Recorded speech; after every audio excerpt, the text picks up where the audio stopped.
I'm going to invite you to a little thought play today. So just play with me. Stay open.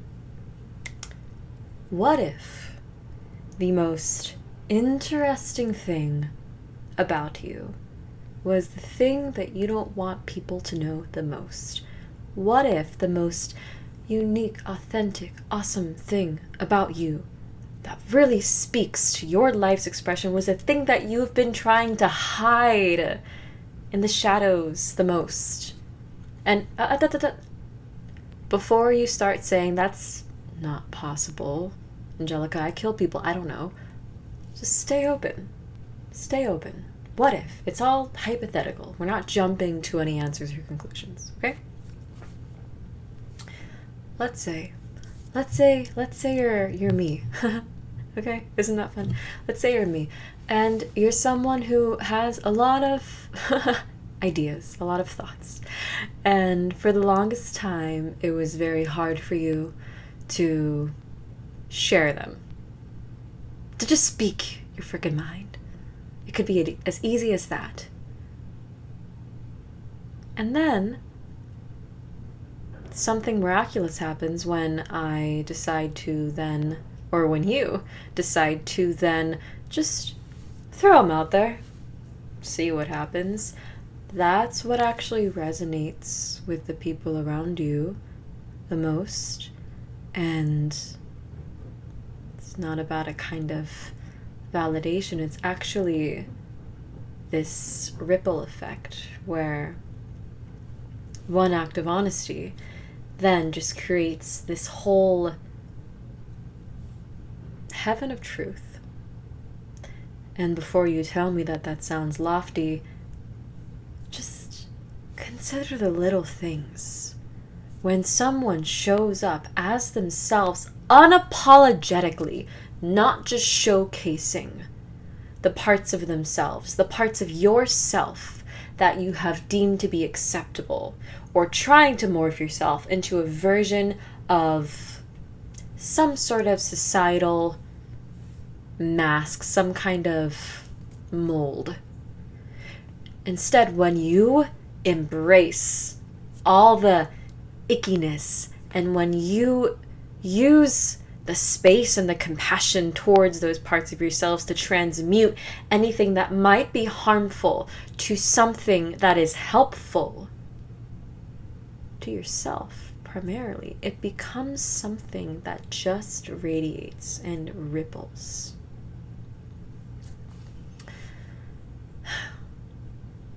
I hope I haven't lost you. If you're still listening, I want you to know that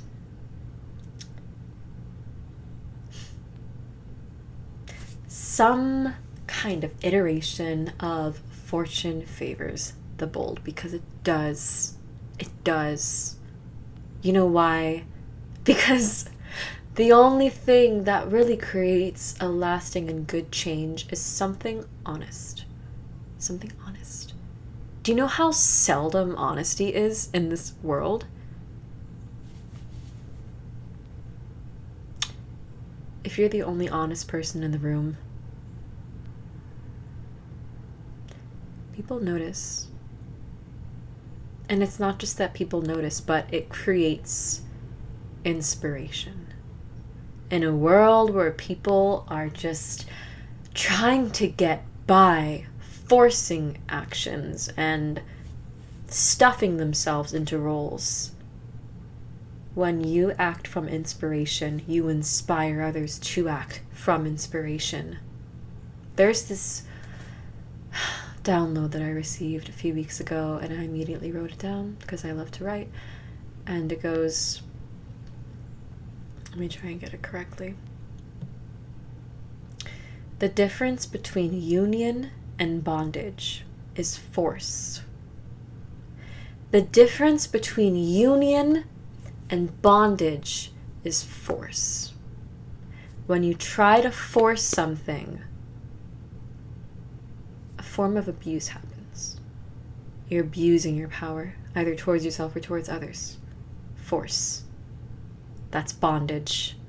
That is limiting, stuckness, vicious cycles, bondage, imprisonment. However, union, harmony, a loving connection, that relationship, that collaboration that builds upon itself, that is not force. That will never be forced. Nothing good will ever come from abandoning a sense. Something doesn't want me to say this. Abandoning a sense of well-being. Nothing good will come from that. Nothing that is meant to happen for you or for anybody on this plane will ever come from a form of force, a form of abuse. Okay? There is a sense of ease and flow when it comes to just showing up honestly and acting from inspiration. The path of true least resistance. It's not laziness. It is the opposite of laziness. It is not passivity. It is not empty-mindedness. It is wholehearted presence. And I think that the way that we digest the world semantically really muddles that, and it's not fair to ourselves. When I say ourselves, I mean every little microcosm in this universe, whether that be internally our internal world, which is the entire lens and filter that we have our experience, or whether it be a society, a globe, a universe. And so if that isn't reason enough to at least experiment in what does it feel like to be honest? What does it feel like to actually hold space for my emotions? I think a lot of us struggle with this sense of being honest because, again, our semantic digestion, we interpret honesty as a sense of perhaps emotional impulsivity. That's not honesty.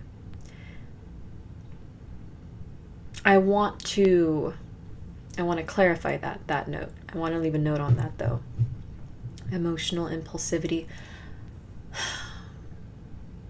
This all goes back to how we process emotions, right? So, feeling one's emotions is integral to our experience.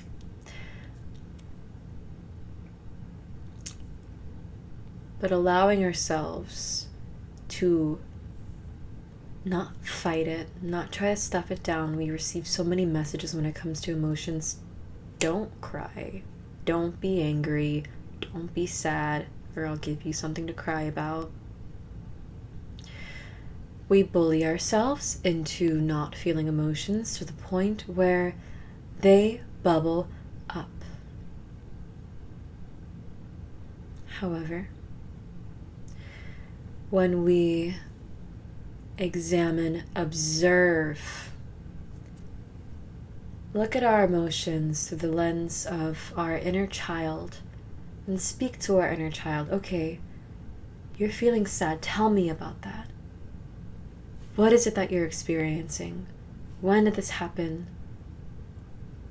Why do you feel unworthy? And staying open through that process. It all goes back to honesty. And honesty cannot happen without compassion. It can't. It won't. You can try and it won't happen. Do you know why? Because without a sense of compassion for what's happening honestly, we'll fight it. We'll put so many labels on our sadness, our anger, and our grief. And then it gets expressed in harmful ways. And so you can then see how emotional impulsivity, which again comes from a place of stopping our processing of emotions, putting a hand up to emotions where we get stuck there, right? And we're just stuck in the nits and grits of our anger, and then we act from that. We scream, we shout, we get physical. That's not acting from an honest place. That is acting from a place of resistance. So you can then see how the path of least resistance actually is not violence, whether that be physical or emotional, verbal, or even places of self-abuse. The path of least resistance is not succumbing to addiction, because again, what is addiction? Addiction is trying to escape an emotion. The halting of that emotional processing. That's what that comes back to.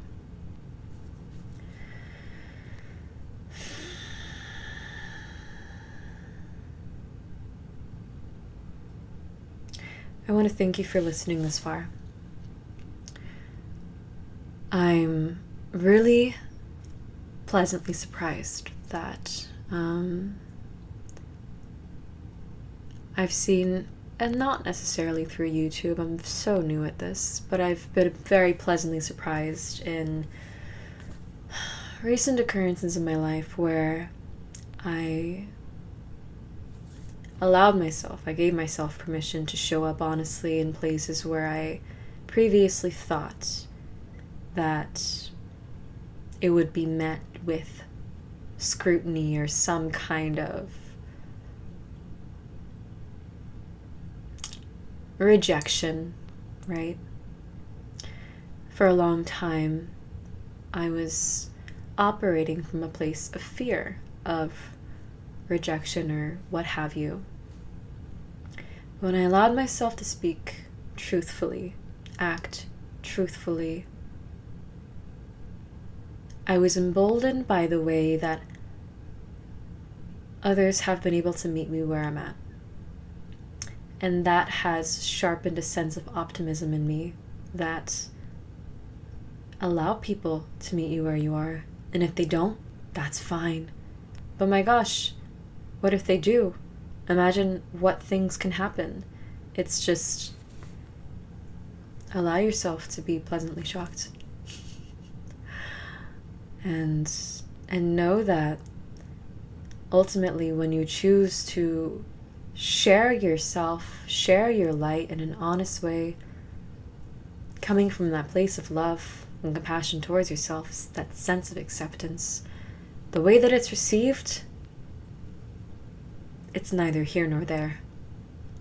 If it's received well, then that's the cherry on top. It means that, okay, I can advance this connection in some way. Let's build something awesome. And if not, then, well, thank you. Thank you for showing me that this is not this place, this person, this thing does not have space for me. And so if there's no space for me, what am I not going to do? I'm not going to force. I'm going to allow myself to be redirected by that rejection. Rejection is a good thing. It shows you where you are not held. Because ultimately, if we're acting from a fear of rejection, we're not showing up authentically, we're not being held. We're not being held either way, whether or not even if we show up authentically, we're embraced by that. If we self-reject, it is only met with that same feeling, that rejection, staying in a place where you are rejected, gives you, which is being suffocated out. What is rejection?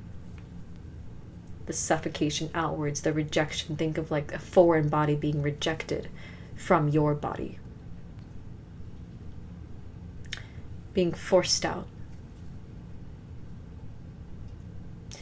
When you self-reject and then therefore stay in places where you are not allowing yourself to be held, that is bondage. You are yoking yourself to that suffocation. Bondage. Versus showing up, saying, actually, yeah, you know what? I don't think we share the same beliefs or experiences. And that's it. I think differently, or I want something different. No matter what they say or what they do, you are being given a gift that you have gifted yourself by being present and accepting. If they say, oh, I accept you either way, let's continue doing something good, embrace. You're being embraced. If they say, oh, well, I don't think we can do that anymore, like, bye, rejected, well, then now you know better. You can walk away from any sorts of feeling of suffocation when it comes to that place. And it's pretty miraculous how that is almost always met with a new open door and opportunity to be further embraced. And that can be in solitude as well. There is so much richness in solitude. Please don't fail to acknowledge that. So, be honest. That is one of the most loving things you can do for yourself. To embrace yourself. To accept yourself. In doing so, you cause a ripple effect where others are inspired to also accept themselves, because we're all a big collective. The more acceptance that you are able to show up with for yourself, the more you're able to do so with others. It all starts with you. I'm going to leave that message at that. I am very grateful that you're here with me. Yeah, I've recently just had a lot of inspiration to sit down, record, and click upload. And like I said before, I don't know where this is going, but I'm along for the sweet ride, and please do share your thoughts with me. I wanna talk about things, I wanna expand. I wanna invite that in others as well. That's why I'm here, really. It feels expansive for me to talk about things that I have spent a lot of years just kind of, flipping through the pages. And so, to that same token, do you have any, I want to say, questions or topics that would be worth expanding upon? Yeah, I would love to hear from you guys and talk to you. So, with that, I bid you adieu. And I'm excited for what the future holds. Stay optimistic. Take care of yourself. And I'll see you soon. Bye.